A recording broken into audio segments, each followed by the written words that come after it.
Vous êtes sur RTCI, le journal de 13h30.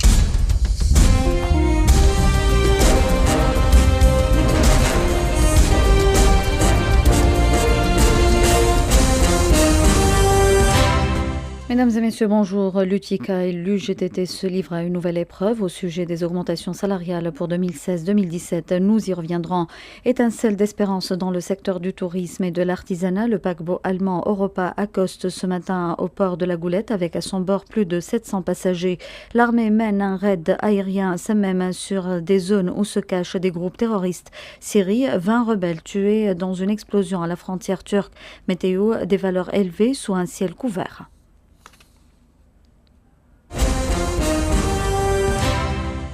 Perspective d'un nouveau bras de fer en vue entre les centrales syndicales et patronales au sujet des augmentations salariales pour l'année 2016-2017. Si l'UGTT considère le report des négociations salariales comme une ligne rouge à ne pas franchir, il n'en va pas de même pour l'UTICA qui a demandé ce matin, lors d'une conférence de presse, de revoir l'agenda des négociations à la lumière de la nouvelle conjoncture économique. Les explications de Khalil Ghariani, président du comité des négociations et membre du bureau exécutif de l'UTICA. Il intervient au micro de Zied Mahchoub. La situation de 2015 et de début 2016 n'est plus la même que la situation de fin 2016. Aujourd'hui, nous avons un programme d'union nationale, nous avons un gouvernement d'union nationale. On a eu un été difficile qui fait une séparation entre les deux situations. Donc ce qu'on veut aujourd'hui, tout ce que nous avons signé avec l'UGTT, notre partenaire social, et qui est simplement une question d'entrée en négociation, on peut justement s'asseoir sur la table de nouveau, mais avec de nouvelles données qui sont celles de la crise, celles des objectifs nouveaux, celle peut-être du timing qui a changé, un agenda nouveau, et il n'y a aucun problème. Mais nous voulons que notre partenaire applique ses engagements envers l'Union nationale. Les bateaux de croisière sont de retour en Tunisie. Europa, le paquebot allemand avec à son bord plus de 700 passagers, renoue avec la Tunisie depuis le décrochage des croisières suite à l'attentat du Bardo. Dans une ambiance festive, le paquebot a accosté ce matin au port de la Goulette. Tout cela constitue un signal positif pour un tourisme en crise. Semi Azdin, national manager d'Intercross Voyage en Tunisie, traduit au micro de Semi Selimi l'importance de cette reprise.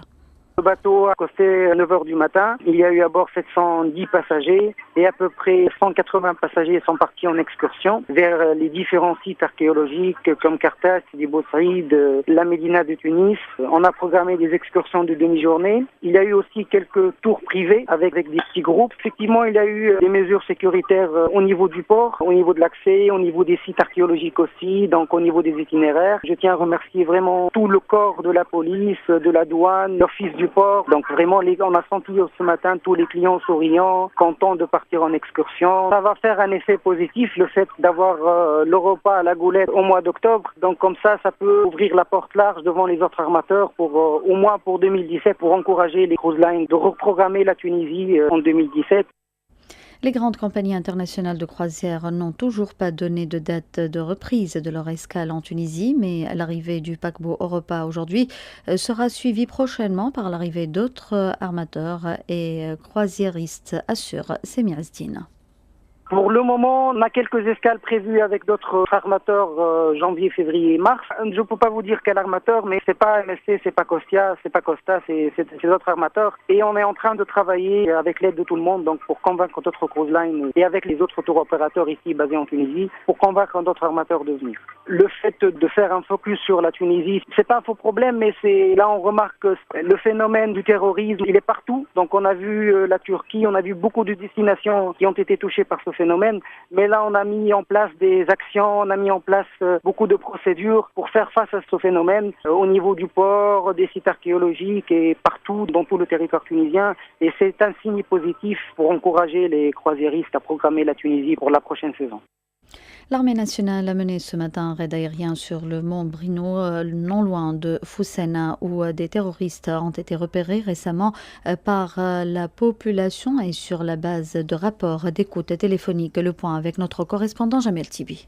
Les forces de sécurité auraient été en effet alertées ces 2 derniers jours sur la présence d'éléments terroristes dans le mont Brinou qui jouxte le mont Chab et qui représente pour les terroristes un point de jonction et de passage entre les monts Ouargha et les zones montagneuses de Gasserine. Aucun bilan n'a été établi par l'armée sur ce raid aérien qui intervient également un jour après l'arrestation d'une femme à Gasserine dont l'époux a rallié la nébuleuse terroriste. Celle-ci aurait reconnu sa responsabilité dans le ravitaillement des groupes terroristes retranchés dans les monts de Gasserine et leur information sur les mouvements des forces de sécurité. D'autres terroristes fouillant Ouargha auraient été également repérés ces 2 derniers jours près de Sadine, non loin de Tejrouine. Ils cherchaient probablement, selon certaines sources sécuritaires, à rallier les monts de Gasserine après que l'étau s'est considérablement resserré autour de Jbel Ouargha par l'armée nationale.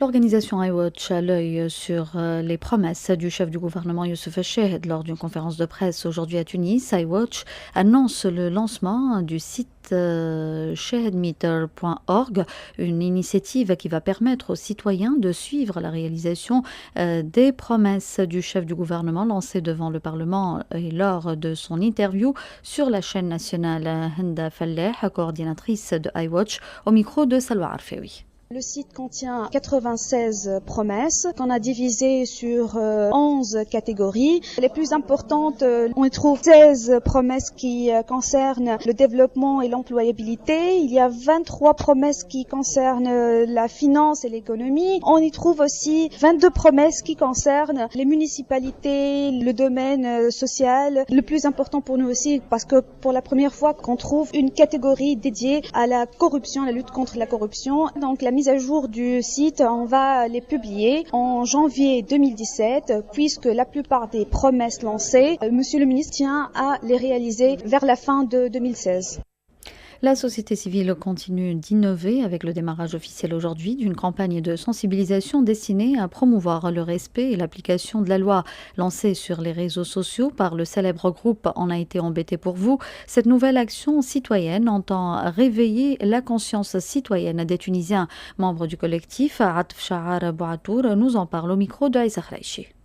Le vivre ensemble ne peut pas se faire dans l'anarchie. Cette campagne est une nécessité de se respecter les uns les autres et de respecter la loi à tous les niveaux. Déjà, quand on stationne sa voiture, il y a un code de la route à respecter. Quand vous voyez les voitures qui sont en 2e, 3e position, qui créent des blocages dans la circulation, quand on a des trottoirs occupés à n'en plus finir et que les piétons sont sur la chaussée au lieu d'être protégés un minimum sur le trottoir, les gens jettent n'importe quoi, n'importe comment, et après on se retrouve avec des égouts et des canalisations bouchées. À chaque fois qu'on agit, il faut se poser des questions. Est-ce que mon acte respecte la vie en communauté ou ne le respecte pas? Et pour le vivre ensemble, il y a des lois qui doivent être respectées.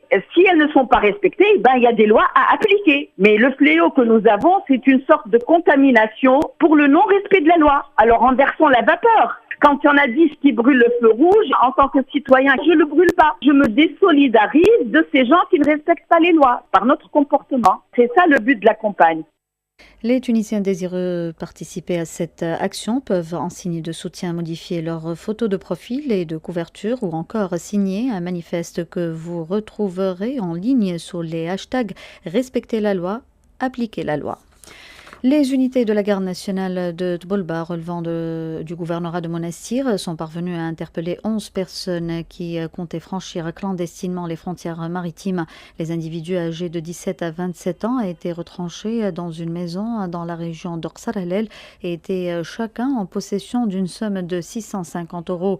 Ils ont reconnu avoir eu l'intention de traverser les frontières maritimes en échange d'une somme variant entre 1800 et 3000 dinars. Les individus ont été traduits devant le parquet. Une enquête a été ouverte. Dans le monde, au moins 20 rebelles syriens ont été tués ce jeudi dans une explosion à la frontière entre la Syrie et la Turquie. L'Observatoire syrien des droits de l'homme n'était pas en mesure de donner dans l'immédiat les causes de la déflagration. L'explosion a également fait une vingtaine de blessés. Au Kenya, 6 personnes ont été tuées dans une attaque attribuée aux islamistes somaliens Shabab contre un complexe résidentiel de la ville de Mandera dans le nord-est du pays. Les assaillants ont utilisé de puissants explosifs contre le bâtiment. Sport, l'entraîneur Meher Kanzari a signé aujourd'hui un contrat de 2 ans avec le club athlétique bizertin. Kanzari prendra les règnes techniques de l'équipe dès cet après-midi et assurera une première séance d'entraînement. Et puis la météo à la fin de cette édition, des passages nuageux seront parfois abondants sur le nord, le centre et le sud-est, avec orages et pluies isolées. Les températures maximales sont comprises entre 27 et 32 degrés au nord et au centre et entre 32 et 37 degrés au sud. Je vous rappelle les principales informations de cette édition. L'UTICA et l'UGTT se livrent à une nouvelle épreuve au sujet des augmentations salariales pour 2016-2017. Étincelle d'espérance dans le secteur du tourisme et de l'artisanat. Le paquebot allemand Europa accoste ce matin au port de la Goulette avec à son bord plus de 700 passagers.